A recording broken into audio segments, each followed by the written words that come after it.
নমস্কার বন্ধুরা, আমি পায়েল। আজকে যে গল্প আমি আপনাদের শোনাবো সেই গল্পের বিষয়বস্তু প্রাপ্তবয়স্কদের জন্য। গল্পের নাম রাগমোচন। আজকের গল্প আপনাদের কেমন লাগলো নিচে অবশ্যই কমেন্ট করে জানান। শুরু করছি আজকের গল্প রাগমোচন। মন যে ঠিক কি চায় মনই বোধহয় ঠিক মতো বুঝতে পারে না। শাম্ভবীও আজকাল নিজের মন কি চায় নিজেই বুঝে উঠতে পারে না। দিনে দিনে সেই মন যেন কেমন লাগাম ছাড়া হয়ে উঠছে। মা ডাকছে ও ঘর থেকে শুনতে পাচ্ছে, কিন্তু সাড়া দিতে বা উঠতে একটুও ইচ্ছে করছে না তার। নিজের রুমে এই রোদ ঝলমলে বিকেলবেলা ভারী পর্দা টেনে ঘর অন্ধকার করে শুয়ে আছে। কিন্তু ও সাড়া না দিলে বা উঠে না গেলে মা অথবা বাবা কেউ না কেউ একজন ঠিক দেখতে আসবে মেয়ের কি হলো। মা বাবার একমাত্র সন্তান হওয়ার এই জ্বালা, তাকে ঘিরেই আবর্তিত হয় মা বাবার জীবন। মেয়ের একটু কিছু হলো কি হলো না, তারা অস্থির হয়ে ওঠেন। অতএব বাধ্য হয়ে শাম্ভবী উঠে ডাইনিং হলের দিকে পা বাড়ালো। দিন তিনেক হলো সে বাবা মায়ের কাছে এসেছে। স্কুলে গরমের ছুটি চলছে, তাই সে দিন 15-20 ছুটি হাতে পেয়েছে। অবশ্য স্কুল গাদাগুচ্ছের কাজও ধরিয়েছে হাতে। তবে সেসব শুরু করার আগে নিজের এলোমেলো অবাধ্য মনটাকে একটু গুছিয়ে নেওয়ার জন্য সে বাপের বাড়ি চলে এসেছিল ছুটি পড়তেই। সাক্ষ্যর সঙ্গে বছর 3 আগে বিয়েটা তার সম্বন্ধ করেই হয়েছিল। বড় মামার অফিস কলিগের ছেলে সাক্ষ্য। খুবই নামকরা একটা কোম্পানিতে বেশ উঁচু পদেই রয়েছে সে। মা নেই সাক্ষ্যর। সে কলেজে পড়াকালীন চলে যান হঠাৎ করেই। ফলে প্রায় 3000 স্কোয়ার ফিটের বড় ফ্ল্যাটে বাবা ছেলের সংসারে ঢুকেছিল শাম্ভবী। তো সেই বিয়ে বছর গড়াতে না গড়াতেই শ্বশুরমশাইও পাড়ি জমালেন ওপারে। আপাত দৃষ্টিতে তাদের ঝামেলা ঝঞ্ঝাটবিহীন সুখের সংসার। সাক্ষ্য ভালো ছেলে, তবে শাম্ভবীর ব্যাপারে একটু বেশি স্পর্শকাতর, পজেসিভ। নতুন নতুন বিয়ের পর সাক্ষ্যর এই বাড়াবাড়িটা ভালোই লাগতো তার। কে কখন তার দিকে তাকালো, কে তাকে কি বলল, সে কোন পুরুষের সাথে হেসে হেসে কথা বলল, সেসব ভীষণ নজর করত সাক্ষ্য। আর মান অভিমান খুনসুটিও চলতো এসব নিয়ে। ভীষণ স্বাধীন চেতাভাবে বড় হওয়া শাম্ভবী সাক্ষ্যর এসব ছেলে মানুষই উপভোগও করত মাঝে মাঝে। তবে আসল সমস্যা অন্য জায়গায় হচ্ছে, একটু একটু করে বুঝতে পারছিল সে।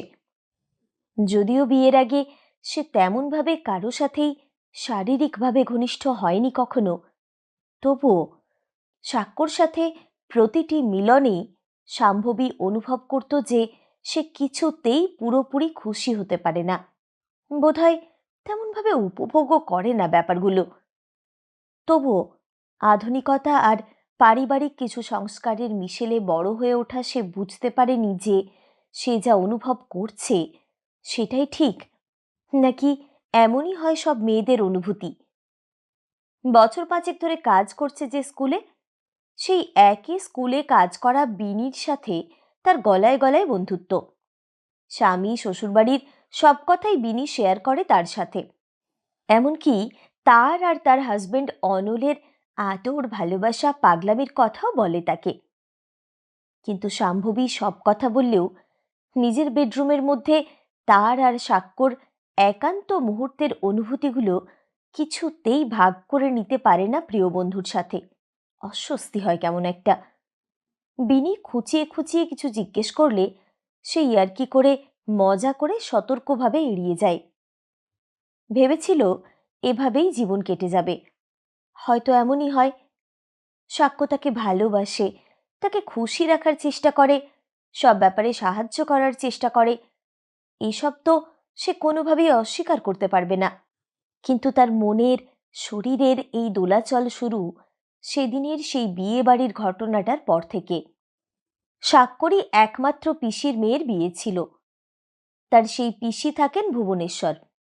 বিয়ের আয়োজন হয়েছিল পুরীর কাছাকাছি একটা বড় রিসর্ট ভাড়া করে।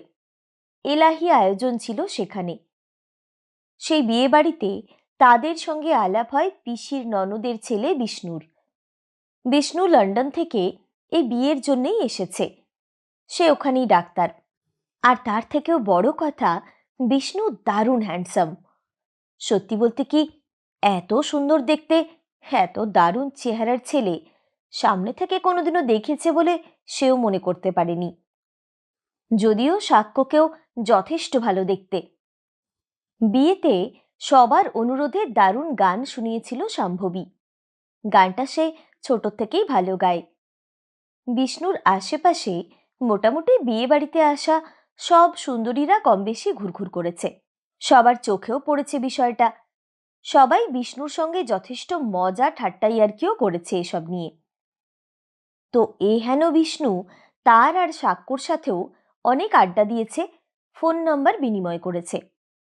তখনও পর্যন্ত সবই ঠিক ছিল। তবে সাক্ষ্যর মুডটা যে কোনো কারণে একটু একটু করে চেঞ্জ হচ্ছে অনুভব করেছিল শাম্ভবী। কারণটা বুঝতে পারেনি। দু একবার অবশ্য কথার ছলে জিজ্ঞেস করেছে। সাক্ষ্য কোনো উত্তর দেয়নি।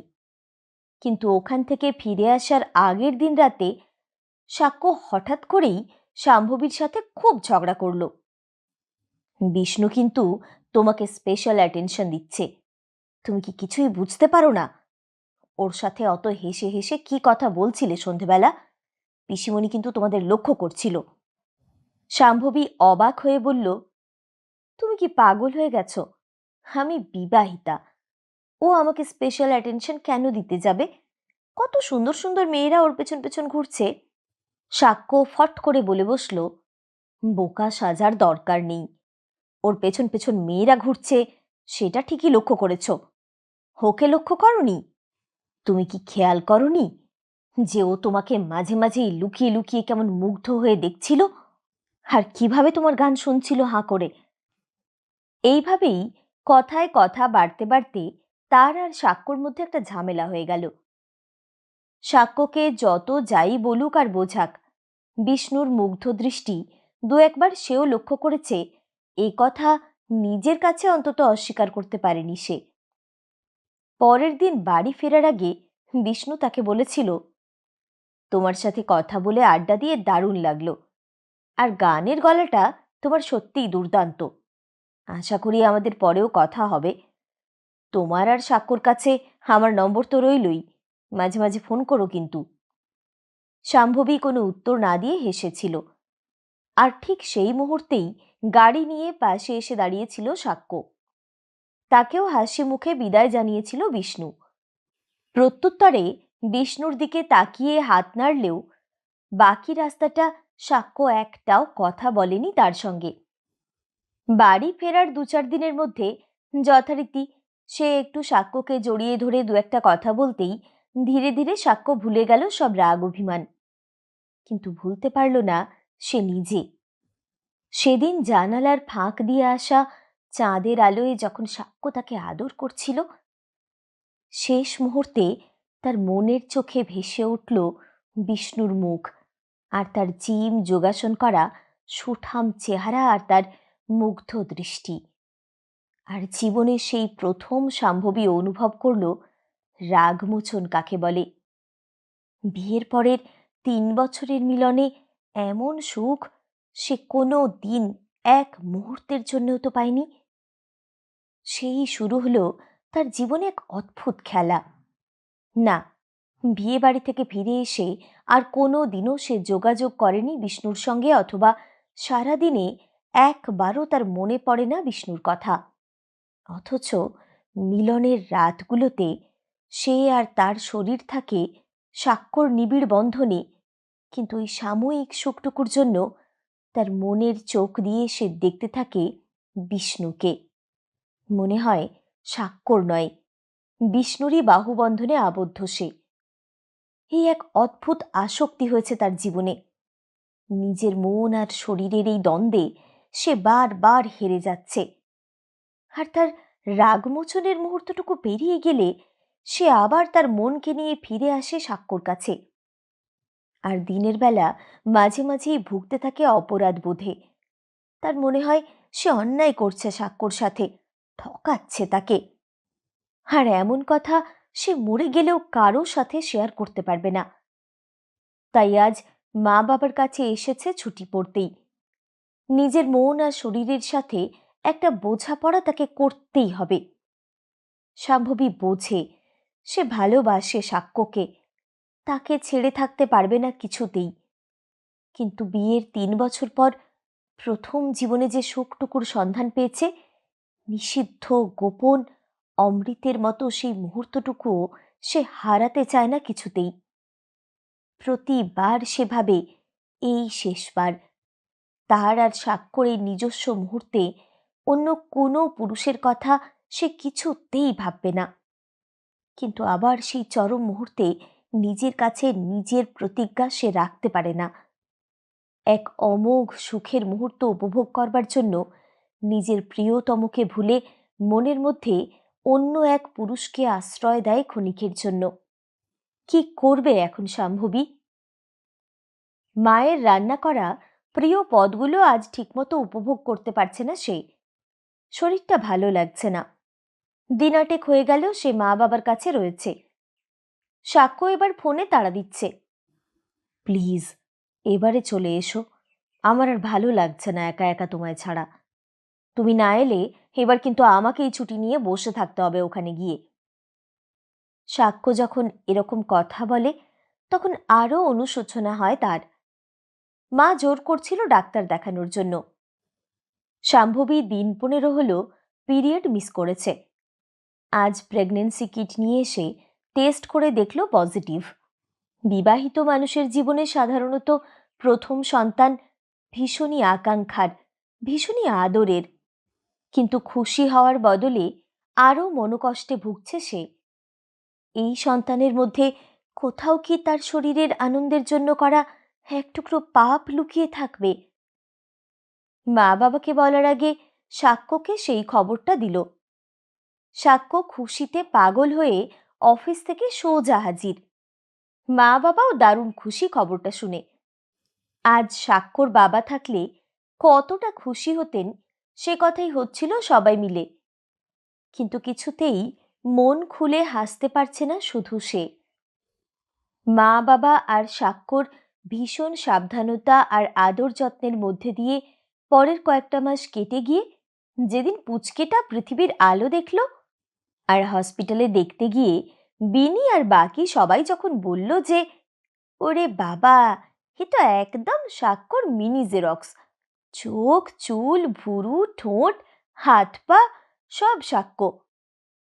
মনের ভারটা অনেকখানি কেটে গেল শাম্ভবীর।